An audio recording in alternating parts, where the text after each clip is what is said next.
I didn't argue. I didn't raise my voice. I just looked at my son-in-law standing in the middle of my own living room, pointing at me like I was something he'd tracked in on the bottom of his shoe, and I smiled. That's what he couldn't understand, that smile. He'd been building toward this moment for 2 years, and when he finally got there, when he finally said the words out loud, he expected tears, maybe begging. What he got instead was a 63-year-old man who'd been through too much to waste energy on someone like him. I picked up my jacket off the hook by the door. I grabbed the small bag I'd packed that morning. Yes, I'd packed it that morning, because some part of me had known this was coming, and I walked out. My daughter stood at the bottom of the stairs and didn't say a word. I didn't look back. Let me start at the beginning, because none of this makes sense unless you understand who I was before that night. My name is Wendell. I'm 63 years old. I worked for 31 years as an electrician, commercial, industrial, the kind of work that starts before sunrise and ends when the job is done. Not glamorous, not the kind of thing that gets you invited to dinner parties. But it was honest, and it was mine, and it paid for a life that I was proud of. My wife, Cecile, passed 11 years ago. Breast cancer. 47 years old. We had our daughter, Faye, and she was 14 when her mother died, and I want you to understand something. I did not hand that girl off to a relative or check out into grief. I showed up every single day. I made her breakfast. I drove her to school. I sat at kitchen tables, doing homework I didn't understand, pretending I understood it. I went to every school play, every soccer game, every parent-teacher conference, where I was always the only father in the room. When Cecile died, we had a little money saved and a house that was paid off, a 3-bedroom colonial in Millhaven that I'd bought in 1998 for less than you'd pay for a car today. I worked overtime for a year after the funeral just to make sure Faye never felt the financial tremor of losing her mother. I didn't want her worrying about anything except being a teenager. She grew up. She went to college. I paid for it, all 4 years, by working double shifts and taking every side contract I could find. She graduated with a degree in marketing, got a job at a firm in the city, and 3 years later she brought home a man named Dalton. I want to be fair here, because Faye deserves that. In the beginning, Dalton seemed fine. He was sharp-dressed. He had a firm handshake and called me "Sir" the first time we met. He worked in finance, something with investments. I never fully grasped it. And he talked about his career the way some men talk about a religion, with total conviction and no interest in questions. They dated for 2 years. They got engaged. I gave Faye her mother's ring to use if she wanted, and she did. And I stood in the backyard of that same house, where Cecile used to plant tomatoes every summer, and I cried the good kind of tears when I watched my daughter get married. I want to remember it that way. I want to keep that version. But the version that came after, that's what I need to tell you about. They bought a house about 40 minutes from me. A nice house, I'll give them that. 4 bedrooms, a 2-car garage, granite countertops, and the kind of kitchen faucet that costs more than my first truck. Dalton made good money. I knew that. I never asked about the particulars. What I didn't know, what I figured out slowly, the way you figure out a leak in the wall, first one damp spot and then another, was how much Dalton's income had come to define the way he saw people. He divided the world into 2 categories: people who had what he had, and people who didn't. The first group was worth his time. The second group, well, they were useful as long as they stayed in their lane. I was in the second group, always. He never said it outright, not at first. It was smaller than that. It was the way he'd change the subject when I talked about work. The way he'd look at my truck when I pulled into their driveway, a 2009 Ford F-150 with a cracked mirror that I kept meaning to fix, like it was an eyesore he was being forced to tolerate. The way he'd reference things I couldn't afford, as if I'd simply never thought to try harder. Faye didn't notice, or she noticed and decided not to. I'm still not sure which one hurts more. I visited on Sundays. That was the arrangement. I'd drive out, bring something, a pie from the bakery on Route 9, or a bag of those coffee beans Faye liked, or sometimes just flowers from the garden I'd started keeping because it reminded me of Cecile. I'd sit in their kitchen, drink coffee that tasted like it cost $12 a cup, and make conversation. For about a year, it was fine. Tense in that low-grade way you can get used to, but manageable. Then Dalton got passed over for a promotion. I don't know exactly what happened at his firm.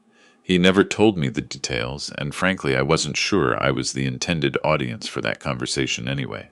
What I know is that the man who came home from that office was different from the man who'd left that morning, and the difference didn't soften with time. He got mean, not in a dramatic, movie villain way, in a quiet, grinding way that's actually harder to defend against because there's nothing to point to. A comment about the jacket I was wearing. A remark about how I'd mispronounced a restaurant name. A long, condescending explanation of some financial concept I hadn't asked about. Always delivered lightly, always with a half smile, always in front of Faye. And Faye, my daughter, my girl, the one I'd showed up for every single day for 30 years, Faye started to mirror him. That was the part that took the longest to accept. I noticed it about 8 months before the night with the jacket. We were sitting at their dining room table. Thanksgiving, their first time hosting. I'd brought a sweet potato casserole because it was Cecile's recipe, and Faye had always loved it. I set it on the counter, and Dalton picked up the dish, looked at it, and set it in the refrigerator without a word. Not on the table. In the refrigerator. We ate everything else. The casserole never came out. Faye didn't say anything. Neither did I. I drove home that night and sat in my driveway for a long time, not crying, just thinking about a woman who used to make that same recipe in a pot she'd bought at a garage sale, and how she would have handled this, and how I was handling it instead. After that, things escalated the way bad things do, slowly until they're not slow anymore. Dalton started making suggestions. Could I park my truck on the street instead of the driveway? The neighbors had nice cars, and it was a visual thing. He hoped I understood. Could I maybe not mention my job at the dinner parties they occasionally invited me to? Not because he was embarrassed. He wanted to be clear about that. He just thought it might be more comfortable for everyone if we kept conversation lighter. Could I come a little less often on Sundays? He and Faye were trying to establish their own routines as a couple. I said yes to the truck. I said yes to the dinner parties. I pushed back on the Sundays gently, and Faye backed him up, and I said okay. I said okay a lot. But I also did something else, quietly, that neither of them knew about. I started making a record, not out of spite, not because I knew things were going to come to a head. It was more instinct than strategy, the same instinct that tells you to take a photo of the junction box before you close the wall, because someday someone's going to need to know what's behind there. I kept a small notebook in my truck. Dates, comments, incidents. Nothing dramatic.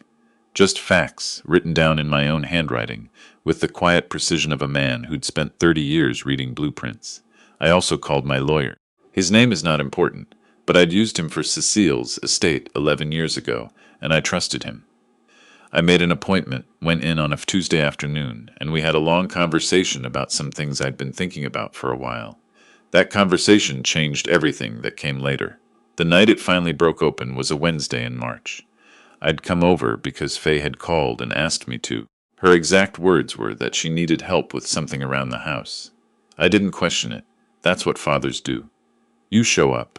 What she actually needed was for me to move some furniture, a heavy bookcase from one room to another, because Dalton's back was bothering him.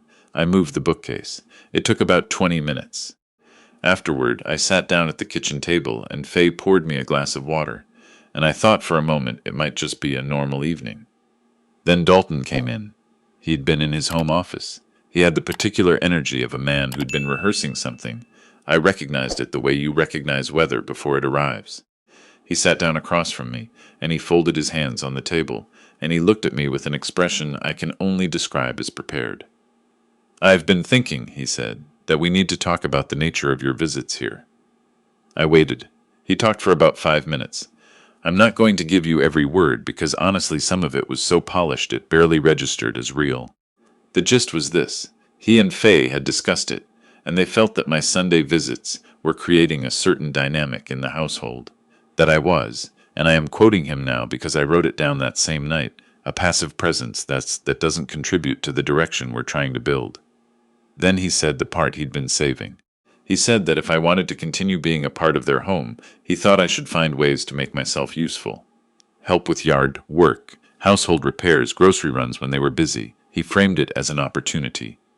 His word, opportunity. I looked at my daughter. She was looking at the table.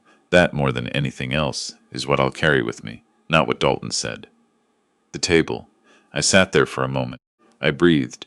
I thought about 31 years of showing up before sunrise. I thought about Cecile's ring on my daughter's hand. I thought about a sweet potato casserole sitting in a refrigerator on Thanksgiving. Then I smiled.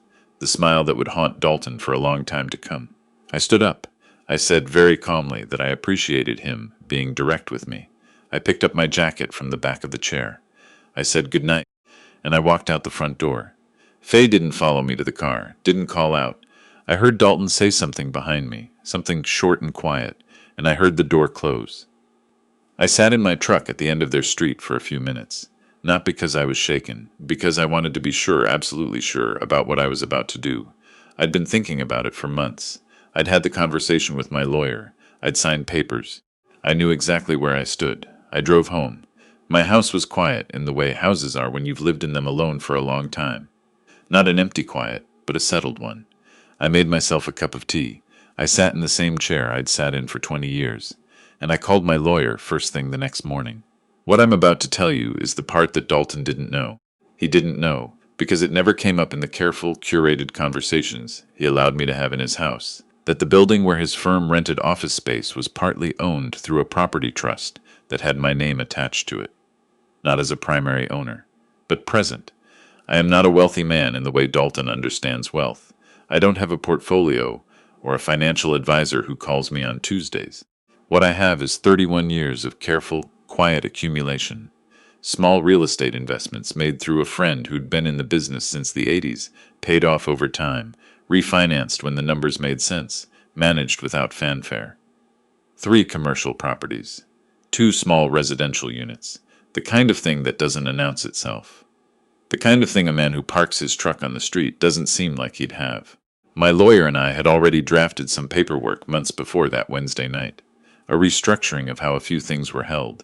Nothing dramatic, but consequential. Faye's name had been on a beneficiary designation for a specific account, a college fund I'd set up when she was born, and rolled over into something else after she graduated, because I liked the idea of it sitting there for her someday, after the casserole, after the Sunday restrictions, after the parking spot, after the dinner parties where I wasn't supposed to mention my job, after my daughter looked at the table. I made a change to that designation.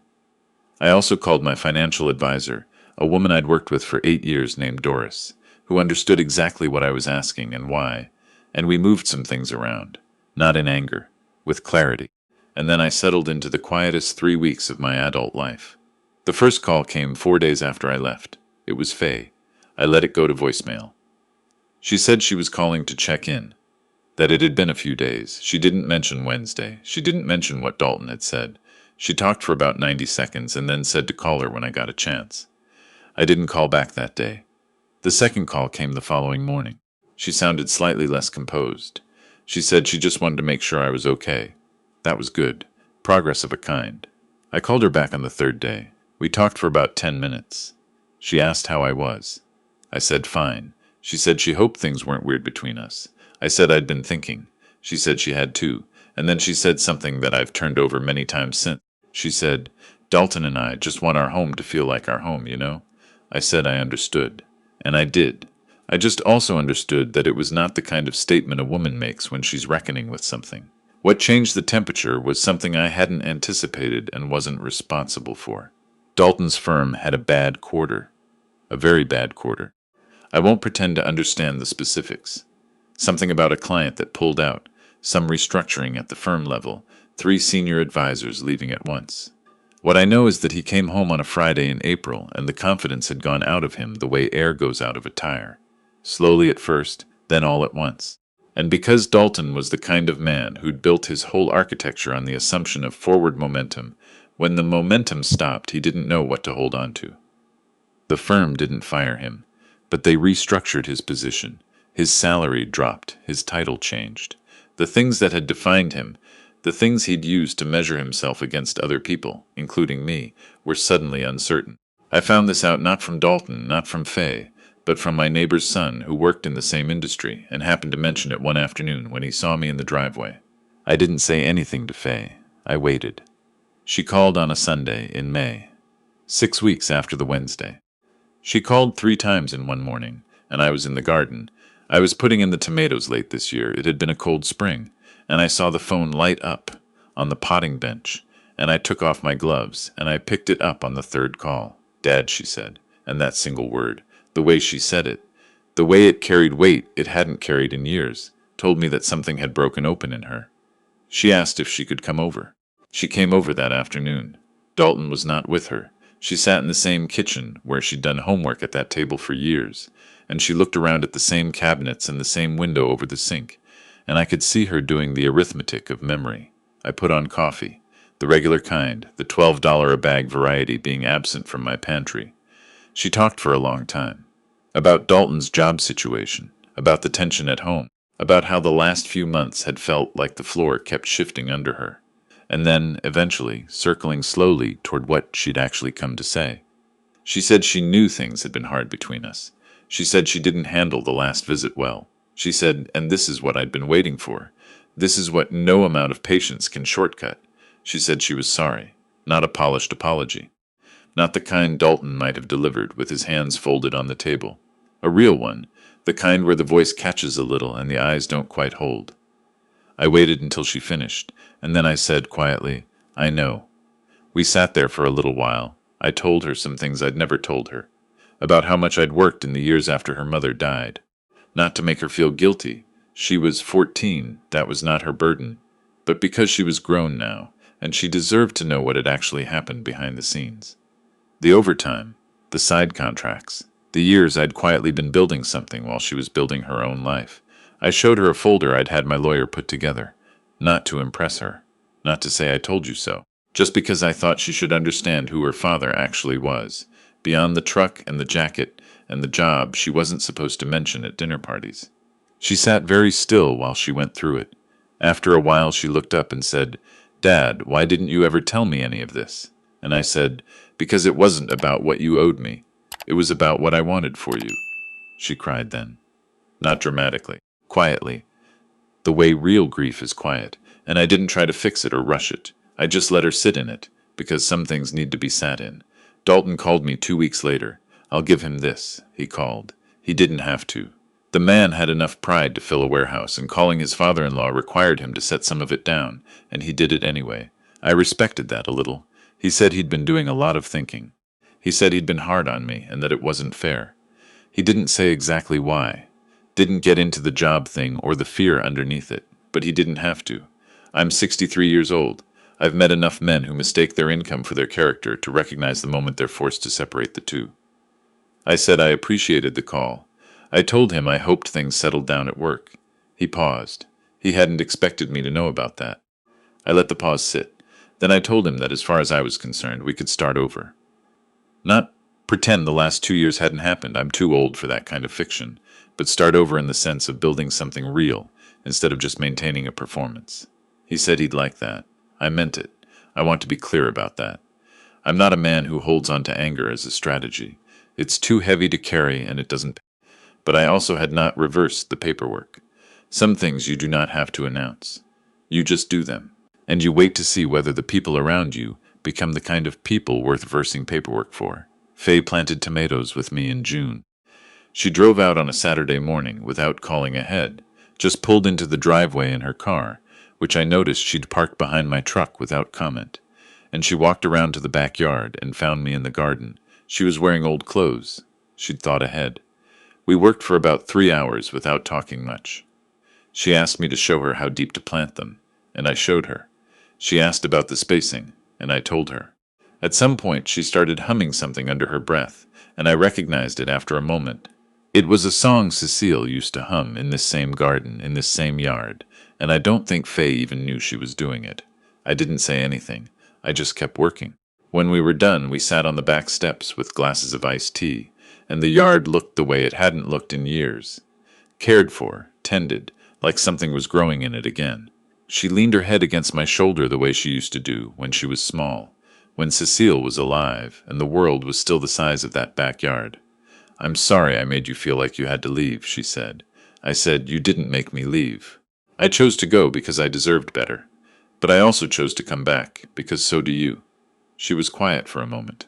Then she said, Mom would have handled this better than both of us. I laughed. First real laugh in months. She absolutely would have, I said. She'd have had Dalton sorted out in about 10 minutes, and somehow made him think it was his own idea. Faye laughed too, the kind of laugh that has a little crying tucked inside it. We finished our tea. The sun was getting low. The tomatoes were in the ground. Some things take 30 years to understand. Some things take losing something to see it. Some things sit in the refrigerator on Thanksgiving and never come out, and you grieve them quietly and you keep showing up anyway, because showing up is what love looks like when there's no audience for it. I am 63 years old. I have a truck with a cracked mirror I keep meaning to fix. I have a garden that looks like my wife's garden. I have a daughter who is learning, slowly, the difference between the life she performed and the life she actually wants. And I have a notebook in my truck with dates and facts written in my own handwriting, which I haven't opened in 2 months. I think I might not need it anymore.